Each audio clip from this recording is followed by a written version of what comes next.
Hello बच्चों, स्वागत है हमारे यूट्यूब चैनल मैथ मिलेनियल्स में। तो आज हम इस वीडियो में क्लास 12th फिजिक्स के मोस्ट इंपोर्टेंट 30 एग्जेक्टिव प्रश्नों का सलूशन करेंगे। तो आइए इस वीडियो को शुरू करते हैं। अगर इस चैनल पर नया है तो चैनल को सब्सक्राइब कीजिए, वीडियो को लाइक कीजिए और वीडियो में लास्ट तक बने रहिए। तो आइए इस वीडियो को शुरू करते हैं।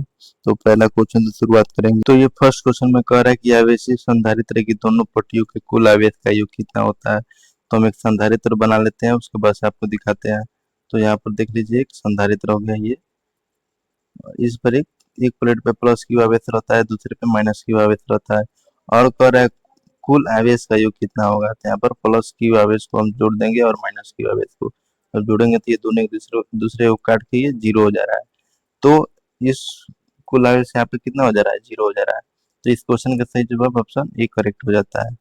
चलो आगे देख लेते हैं। अब इस क्वेश्चन में कह रहा है कि परावैद्युतांक का सही मात्रक क्या होता है।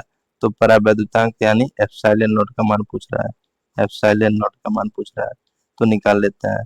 तो एप्सिलॉन नॉट किसका रिलेशन में होता है। तो हम लोग जानते हैं कि एफ बराबर होता है 1/4 पाई एप्सिलॉन नॉट Q1 और Q2 अपॉन में R square, Q1 Q2 upon में आर स्क्वायर होता है। ठीक है। और यहाँ से एप्सिलॉन नॉट का हम लोग का निकालना है, मात्रक निकालना है। तो एप्सिलॉन नॉट को हम लोग क्या करेंगे, इधर भेज देंगे। तो इसको सोल्व करके देख लेते हैं। तो एप्सिलॉन नॉट बराबर यहाँ से निकल के आता है 1/4 पाई इंटू एफ और Q1 और Q2 अपॉन में आर स्क्वायर हो जाएगा यहाँ पे, आर स्क्वायर। ठीक है। आई होप यहाँ पे समझ में आ रहा होगा आप लोगों को। तो यहाँ से हो जाएगा, सबको पता होता है कि 1/4 पाई ये क्या है, कांस्टेंट वैल्यू होता है। तो कांस्टेंट वैल्यू का तो कोई मात्रक नहीं होता है, इसलिए इसका मात्रक नहीं होगा। तो यहाँ से होगा एप्सिलॉन नॉट। और सब लोग जानते हैं कि आवेश का मात्रक क्या होता है, तो कूलाम होता है। तो दो को आवेश है, इसलिए इसको हम लोग कूलाम स्क्वायर लिख सकते हैं। और बट्टे में दिया है एफ, एफ का होता है न्यूटन। और ये आर क्या है, तो दूरी है यानी मीटर में, तो ये मीटर स्क्वायर हो जाएगा। तो कोई जगह इसको ऐसे लिखा रहता है कूलाम पर न्यूटन मीटर स्क्वायर, और नहीं तो ऐसे लिख दिया जाता है कूलाम स्क्वायर न्यूटन मीटर का इनवर्स और मीटर स्क्वायर का इनवर्स। यही हमारे ऑप्शन में दिखेगा। ठीक है। तो इस क्वेश्चन का सही जवाब ऑप्शन डी इसका सही हो जाता है। ठीक है। चलो आगे देख लेते हैं। इस क्वेश्चन में कह रहा है कि वायु में स्थित इकाई धनावेश को गिरने वाली सतह से निकलने वाली संपूर्ण वैद्युत फ्लक्स का मान क्या होता है। तो अब इसको भी निकाल लेते हैं। तो ये कह रहा है क्यू का मान कितना दिया है, क्यू बराबर होता है 1 कूलम, यानी इकाई आवेश दिया है। ठीक है। 1 कूलम दिया है और पूछ रहा है कि संपूर्ण वैद्युत फ्लक्स का मान क्या होगा। तो गॉस सेशन एक परिमेय दिया था, फाई बराबर होता है क्यू अपॉन में एप्सिलॉन नॉट, एप्सिलॉन नॉट होता है। और यहाँ पे क्यू का मान कितना दे दिया है, 1 दिया है। तो 1 पुट करेंगे और नीचे एप्सिलॉन नॉट। ठीक है। और हमें एप्सिलॉन नॉट को क्या लिख सकते हैं, एप्सिलॉन नॉट के पावर इनवर्स, ये ऊपर चला जाएगा तो ये माइनस हो जाएगा इनवर्स, जो कि ऑप्शन नंबर बी में दिख रहा है। तो इस क्वेश्चन का सही जवाब ऑप्शन बी हो जाता है। चलो आगे देख लेते हैं। अभी इस क्वेश्चन में कह रहा है कि बिंदु आवेश से आर दूरी पर स्थित विद्युत विभव का मान क्या होता है। तो बिंदु आवेश के लिए विद्युत विभव का मान होता है भी बराबर होता है 1/4 pi epsilon not Q upon में, यहाँ पर ये क्यू होगा, क्यू अपॉन में आर। ठीक है। कई जगह इसको ऐसे लिखा जाता है 1/4 पाई एप्सिलॉन नॉट को के मान लिया जाता है, तो के क्यू अपॉन में आर हो जाता है। तो कोई को बुक में से लिखा रहता है और कोई को बुक में से है। ठीक है। तो दोनों में कंफ्यूज मत होना। ठीक है। तो इस क्वेश्चन का सही जवाब ऑप्शन नंबर ये दिख रहा है कि आर के इनडायरेक्टली प्रोपोर्शनल है, इसलिए इस क्वेश्चन का सही जवाब ऑप्शन नंबर बी होता है, आर के व्युत्क्रमानुपाती होता है। चलो आगे देख लेते हैं। इस क्वेश्चन में कह रहा है कि विद्युत क्षेत्र रेखाओं से जानकारी प्राप्त होती है। तो ऑप्शन ए में कह रहा है कि क्षेत्र की शक्ति, ऑप्शन बी में कह रहा है दिशा, और ऑप्शन सी में कह रहा है आवेश की प्रकृति, ऑप्शन डी में कह रहा है इनमें से सभी। तो इस क्वेश्चन का सही जवाब ऑप्शन नंबर डी सही हो जाता है, इनमें से सभी। ऐसा इसलिए होता है, इसको सही से थोड़ा डिटेल में जान लेते हैं। तो यहाँ पर मान लो यहाँ पर प्लस क्यू आवेश है और यहाँ पर +2 क्यू आवेश है। ओके। और यहाँ पे मान लो माइनस क्यू आवेश है। और अब इसी से तीनों से सॉल्व करके देख लेते हैं। तो यहाँ से बल रेखाएं बाहर निकल रही है। ठीक है। यहाँ प्लस क्यू आवेश है, इसलिए बल रेखाएं क्या हो रही है, बाहर निकल रही है। ठीक है। यहाँ से ध्यान से देखना। ठीक है। और यहाँ पे क्या हो जाएगा, बल रेखाएं पास पास निकल रही है। ऐसा इसलिए हो रहा है कि यहाँ पर प्लस क्यू, यहाँ पर प्लस क्यू आवेश है और यहाँ पर प्लस टू क्यू आवेश है। और प्लस क्यू आवेश जहाँ है वहां पर बल रेखाएं की डेंसिटी बहुत कम है, और ये प्लस टू क्यू आवेश है वहां पर बल रेखाओं की डेंसिटी ज्यादा है। और ये डेंसिटी ज्यादा ये दर्शाता है कि विद्युत क्षेत्र की तीव्रता यहाँ सबसे ज्यादा होगी। विद्युत क्षेत्र की तीव्रता सबसे ज्यादा यहाँ पर होगी प्लस टू क्यू आवेश में, ठीक है।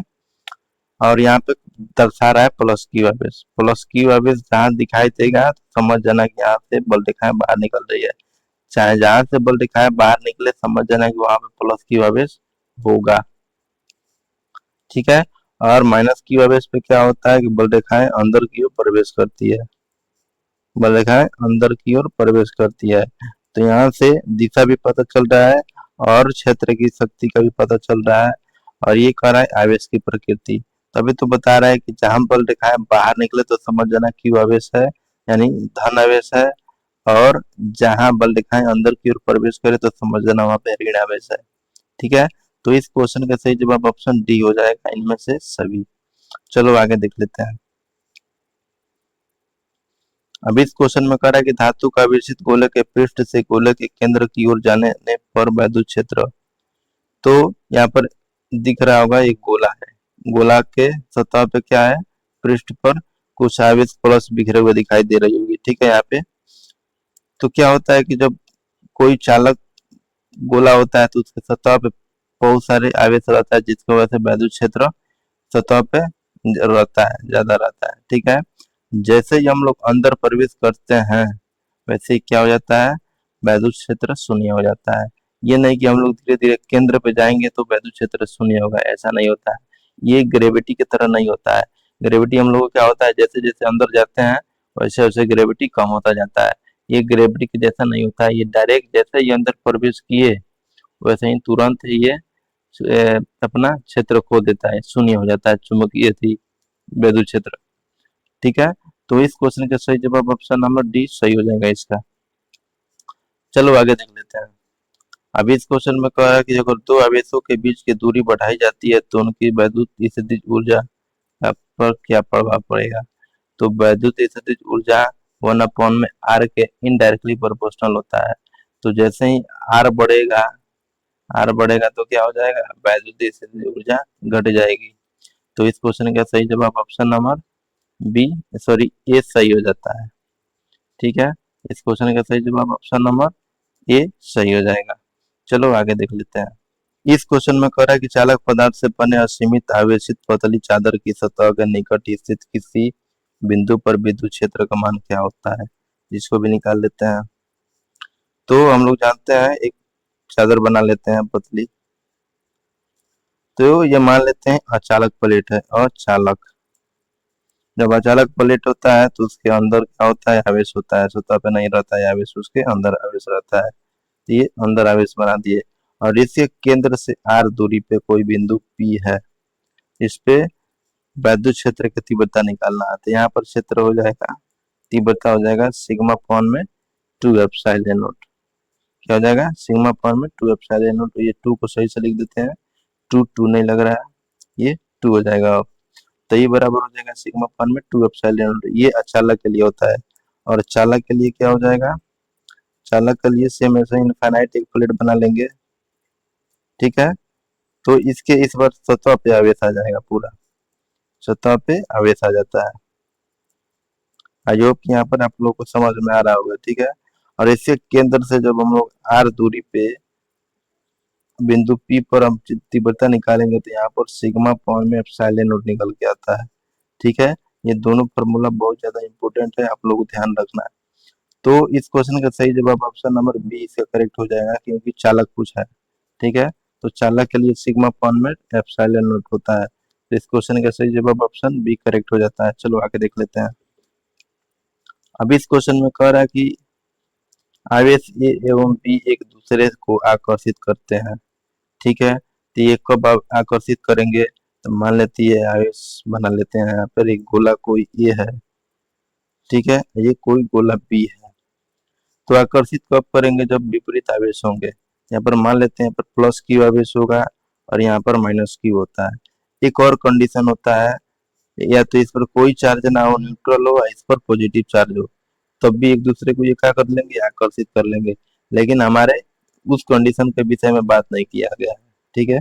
ये प्लस और माइनस के कंडीशन पे बात किया गया है, तो इसलिए इसके बारे में बताया जा रहा है, ठीक है। तो यहाँ पर प्लस क्यू हो गया, इस पर माइनस क्यू हो गया। अब ये क्या करेंगे, दोनों एक दूसरे को विपरीत आवेश हो गया, इसलिए दोनों एक दूसरे को आकर्षित करेंगे। और फिर क्वेश्चन में कह रहा है तथा बी और सी, बी एक दूसरे को आकर्षित करता है। तो यहाँ पर बी है और ये सी है। तो बी तो पहले से हम लोग ये थी आइडेंटिफाई कर दिए हैं कि इस पर माइनस क्यू चार्ज है, माइनस क्यू चार्ज है। तो जब इस पर माइनस क्यू चार्ज है तो इस पर तो जाहिर सी बात है कि यहाँ पर प्लस क्यू चार्ज होगा, तभी तो एक दूसरे को आकर्षित करेगा। तो ये क्या करेगा, अब एक दूसरे को आकर्षित करेगा। तो अब क्वेश्चन में कह रहा है कि ए और सी कैसा, किस प्रकृति का होगा। तो आकृष्ट होंगे कि प्रतिकर्षित होंगे कि एक दूसरे को प्रभावित नहीं करेंगे, कि इनमें से सभी संभव है। तो आप लोगों को दिख रहा होगा प्लस क्यू ए का चार्ज है, माने है, तो यहाँ पर कितना हो जाएगा, ए पर प्लस क्यू चार्ज हो जाएगा। और पूछ रहा है सी पे, तो सी पे भी आप लोगों को दिख रहा है प्लस क्यू चार्ज। तो क्या करेगा, दोनों का आवेश समान है, तो एक दूसरे को क्या करेगा, रिपेल कर देगा, यानी प्रतिकर्षित कर देगा। तो इस क्वेश्चन का सही जवाब ऑप्शन बी सही हो जाता है।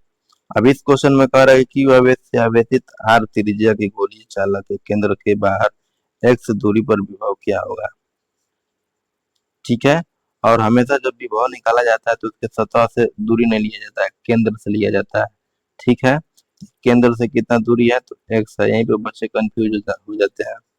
तो सबको पता है कि बी बराबर होता क्या है, बी बराबर होता पर क्या है, बिंदु आवेश के लिए 1/4 पाई क्यू अपॉन में आर होता है, ठीक है।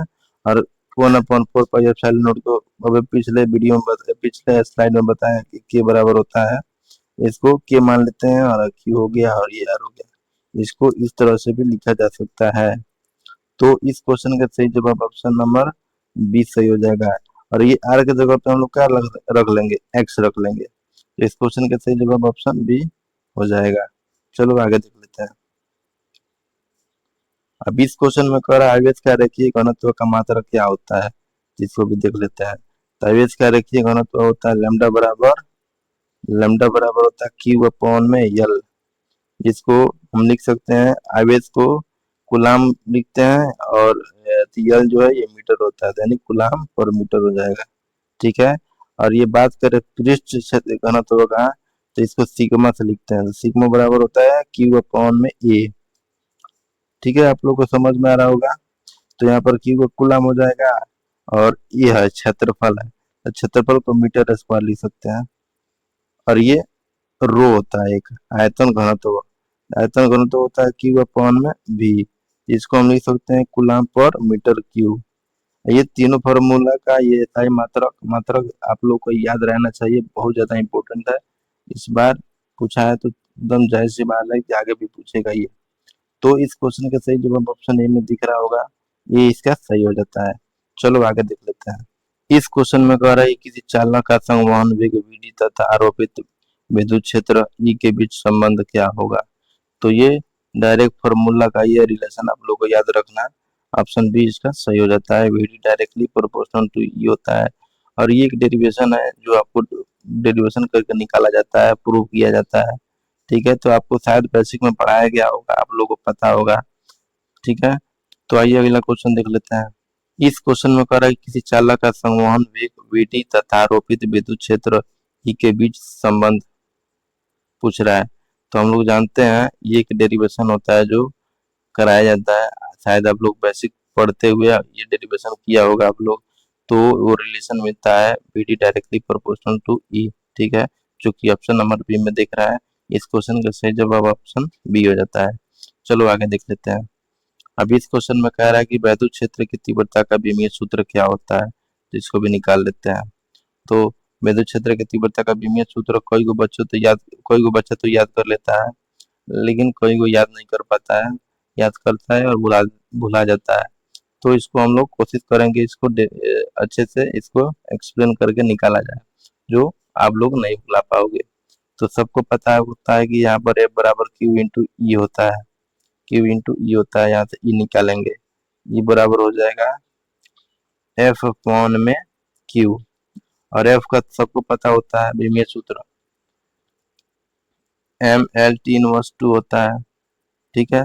और ये आवेश होता है, तो आवेश को हम लोग क्या लिख सकते हैं, I बराबर सबको पता होता है Q अपॉन में T होता है, तो यहाँ से Q लिखेंगे, Q बराबर होता है I इंटू टी होता है। I क्या है, धारा है, तो इसको एम्पियर यानी इस लिखते हैं, तो ये हो जाएगा A इंटू टी, ये T टाइम होता है। और जब इसको हम लोग ऊपर भेजते हैं तो ये निकल के आता है E बराबर ML, ये एम्पियर है, ये इसको क्षेत्रफल मत समझना, ठीक है। तो ML A inverse T inverse 3, जो कि ऑप्शन नंबर किसमें दिख रहा है, तो ऑप्शन नंबर 20 का सही हो जाता है। इस क्वेश्चन में कह रहा है कि एक तटस्थ धातु के गोले से हर 10⁻14 इलेक्ट्रॉन हटाने जाने से तो हटाया जाए तो गोले पर आवेश हो जाता है, तो इसको भी निकाल लेते हैं। तो एक फॉर्मूला पता होता है सबको, क्या होता है, Q बराबर होता है यानी ई, जहाँ इलेक्ट्रॉन पे ये आवेश होता है, जो इसका मान होता है 1.6 गुणे 10⁻19 कूलाम। और ये यन क्या होता है, इलेक्ट्रॉनों की संख्या, क्या होता है, इलेक्ट्रॉनों की संख्या, इलेक्ट्रॉनों की संख्या कितना है, 10⁻14 यानी 10⁻14, और हमें निकालना है आवेश Q। तो Q बराबर लिखेंगे, यानी कितना दिया है, 10⁻14 गुणे में 1.6 गुणे 10⁻19। अब इसको सॉल्व करेंगे तो निकल के आएगा 16 गुणे 1.6 गुणे 10⁻5। अब इसको जब आगे सॉल्व करेंगे तो ये दशमलव हट के ऊपर चला जाएगा, तो ये हो जाएगा 16 गुणे 10⁻⁻6, और 10⁻⁻6 क्या होता है, ये एक माइक्रो आवेश के बराबर होता है, एक माइक्रो कूलाम के बराबर होता है, तो इसको हम लिख लेंगे 16 माइक्रो कूलाम, जो कि ऑप्शन नंबर ए इसका सही हो जाता है। चलो आगे देख लेते हैं। इस क्वेश्चन में कह रहा है कि 8 कूलाम ऋण आवेश में उपस्थित इलेक्ट्रॉनों की संख्या क्या होगा, तो अब इसका भी मान निकाल लेते हैं। तो यहाँ पर 8 कूलाम कह रहा है, यानी Q का मान दे दिया है 8 कूलाम, और इलेक्ट्रॉनों की संख्या पूछ रहा है, यानी N का मान पूछ रहा है हमसे निकालने के लिए। और E का मान सबको पता रहता है कि 1.6 गुणे 10⁻⁻90 कूलाम होता है, तो इसको निकाल लेते हैं। तो फॉर्मूला का यूज करेंगे, Q बराबर प्लस माइनस NE, तो यहाँ पर लिखने की कोई जरूरत नहीं है प्लस माइनस, यहाँ पे Q बराबर हम डायरेक्ट लिखेंगे, N का मान निकालना है, तो N मल्टीप्लाई E कितना दिया है, तो 1.6 गुणे 10⁻⁻19, यहाँ पर 19 होगा, इसको सही से लिख देते हैं, यहाँ पर हो जाएगा 9 यानी 19 हो गया, ठीक है। और यहाँ पर ये कितना दिया है, Q 8 कूलाम दिया है, ठीक है। तो 8 बराबर हो जाता है 1.6 गुणे 10⁻⁻19, और इक्वल टू में यहाँ से N हो जाता है। और ये दिख रहा है कि अगर 10⁻⁻19 ऊपर जाएगा तो 20 हो जाएगा, तो इसको हम ऐसे लिख सकते हैं 8 गुणे 10⁻19। आई होप कि यहाँ पर आप लोगों को समझ में आ रहा होगा।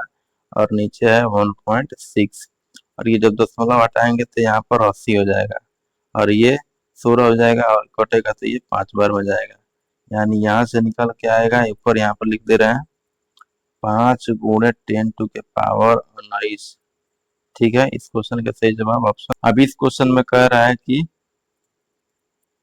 निरक्षीय स्थिति में वैद्युत ध्रुव के कारण वैद्युत विभव का मान क्या होता है, तो निरक्षीय स्थिति में वैद्युत विभव क्या होता है, 0 हो जाता है, ठीक है। विद्युत विभव एक अदिश राशि होता है, प्लस Q के कारण एक विभव होता है, एक माइनस Q के कारण, जब दोनों को जोड़ेंगे तो ये क्या हो जाएगा, कट के 0 हो जाता है।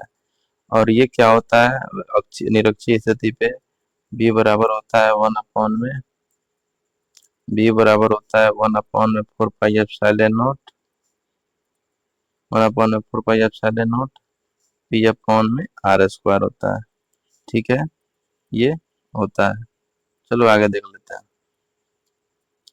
अब इस क्वेश्चन में कह रहा है कि विद्युत क्षेत्र तथा विद्युत विभव के बीच क्या संबंध होगा, तो ये सबसे जाने माने एकदम चर्चित क्वेश्चन है, जो बिहार बोर्ड में हर बार हमेशा पूछा जाता है ये क्वेश्चन। तो इस क्वेश्चन का सही जवाब सब बच्चों को आना चाहिए।